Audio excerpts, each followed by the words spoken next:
우리는 하루 동안 몇 개의 광고에 노출이 되고 있을까요?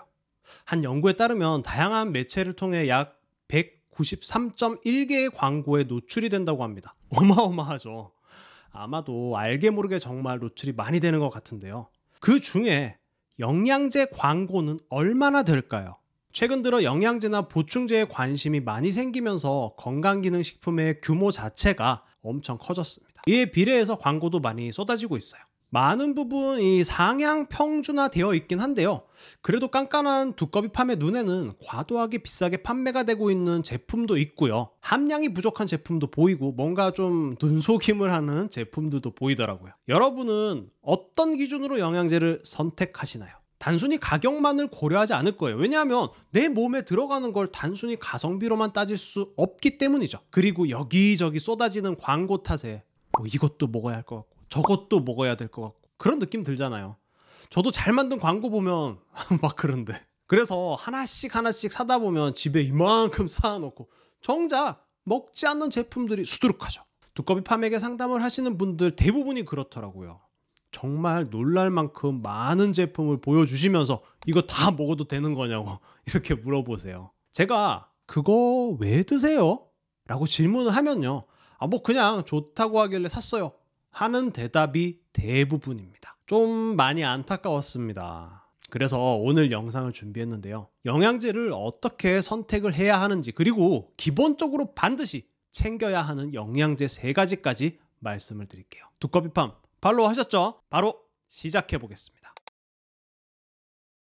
영양제는 크게 2가지로 나누어 볼 수 있는데요. 기본 영양제와 특수 영양제입니다. 기본 영양제는 집입니다. 무슨 말이냐면 집을 짓기 위해서 기초공사도 하고 기둥도 세워야 하고 지붕도 있어야 되죠. 그러면 딱 기본적인 집이라는 구조가 완성이 됩니다. 기본 영양제는 정말 말 그대로 기본적으로 내가 몸이 좋든 안 좋든 챙겨야 되는 영양제입니다. 그리고 특수 영양제는 내가 특정 질환이 있거나 어딘가 좀 불편할 때 그걸 없애려고 챙기는 영양제를 말합니다. 예를 들어 바나바잎 추출물 같은 경우에는 혈당을 낮춰주죠. 혈당이 높은 좀 특수한 상황에서 선택을 하는 영양제입니다. 그러면 이런 특수 영양제를 챙길 때도 기본 영양제가 바탕이 된 상태에서 그 위에 특수 영양제가 들어와야 됩니다. 그만큼 기본 영양제가 중요합니다. 부질없이 비싼 특수 영양제만 단독으로 먹어서는 전혀 효과가 없을 수 있습니다. 그런데 대부분 사람들은 또 다른 특수 영양제를 찾거나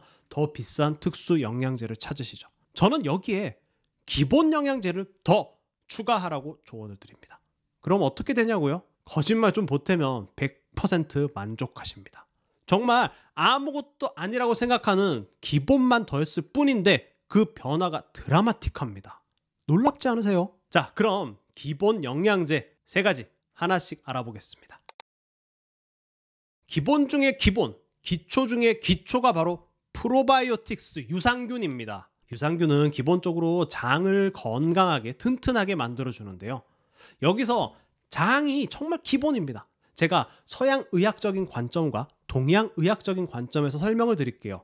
서양 의학적인 관점으로 밝혀진 건 우리 몸의 면역의 70% 이상 장에서 담당을 하고 있다고 합니다. 또한 장내 미생물의 문제로 뇌의 문제까지 이어지고요. 피부 장벽의 강화에도 관여를 하죠. 혈당과 콜레스테롤 수치 조절도 하는 곳이 바로 장입니다. 장이 나빠지면 면역의 저하로 감기도 잘 걸리고 감염에도 취약하게 되죠. 면역의 불균형으로 오는 아토피, 비염, 천식, 심지어 류마티스 관절염까지 올 수 있고요. 실제로 우울증인 사람들의 장 내를 검사했더니 유해균의 비율이 높았다고 하죠. 동양의학적으로 보면 더 재밌는데요. 음양 오행설로 봤을 때 장은 토, 즉 토양입니다. 비옥한 토양에 씨를 심어야 식물이 잘 자랍니다. 메마른 땅에서는 절대로 자랄 수 없습니다. 목화 토금수에서 토는 가운데 있죠. 그리고 생각을 해보세요. 우리가 아무리 좋은 성분을 먹어도 소화기, 이 장에서 제대로 흡수가 안 되면 말짱도루묵이죠.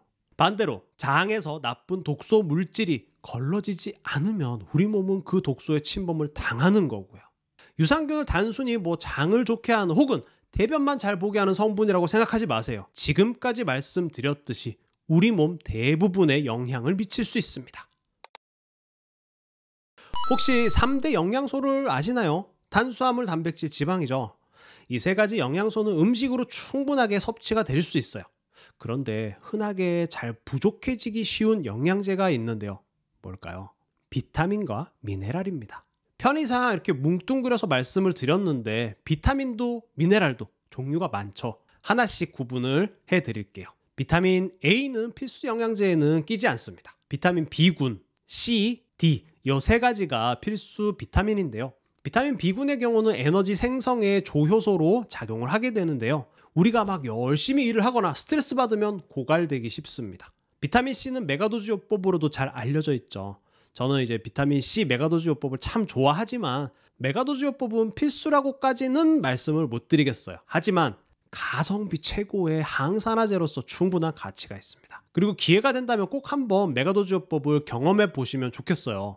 비타민 C의 메가도즈 요법에 관한 건 여기 영상에 자세하게 설명했습니다. 비타민 D는 제가 면역 비타민, 성장 비타민으로 강조, 또 강조를 하는 성분입니다. 특히 한국인들은 결핍이 되는 경우가 많기 때문에 반드시 필수로 챙겨주세요. 미네랄은 칼슘과 마그네슘 같이 대량으로 필요한 미네랄과 미량만 있어도 충분한 미네랄이 있죠. 칼슘과 마그네슘은 뼈와 근육, 신경 기능에 필수적이라는 건 다들 아실 거고요.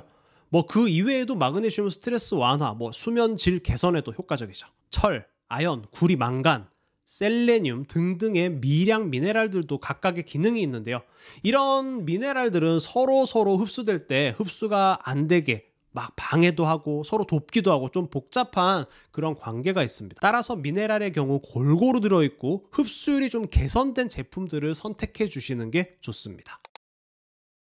유산균으로 기초 공사를 했고 비타민과 미네랄로 기둥을 세웠다면 이제 지붕을 덮어야 하는데요. 지붕의 역할은 오메가3가 할 수 있습니다. 오메가3는 심혈관 건강에 꼭 필요한 영양제입니다. 특히 염증을 줄여주고 혈액순환을 개선하죠.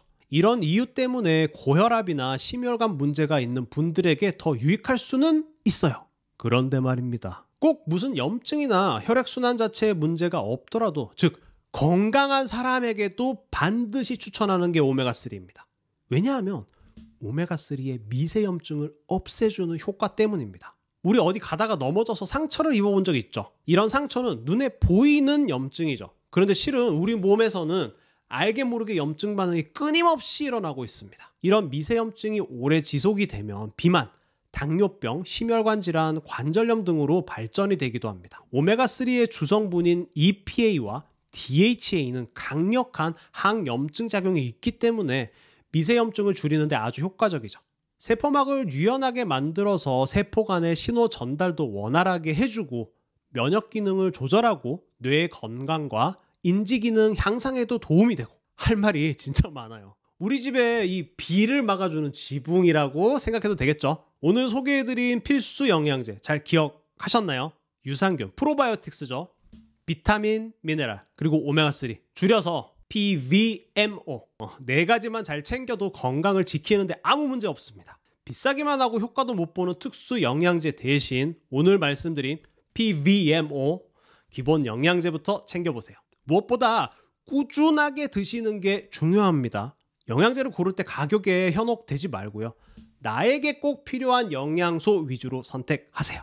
오늘 내용이 도움이 되셨다면 주변 분들에게 꼭 공유해주세요. 감사합니다.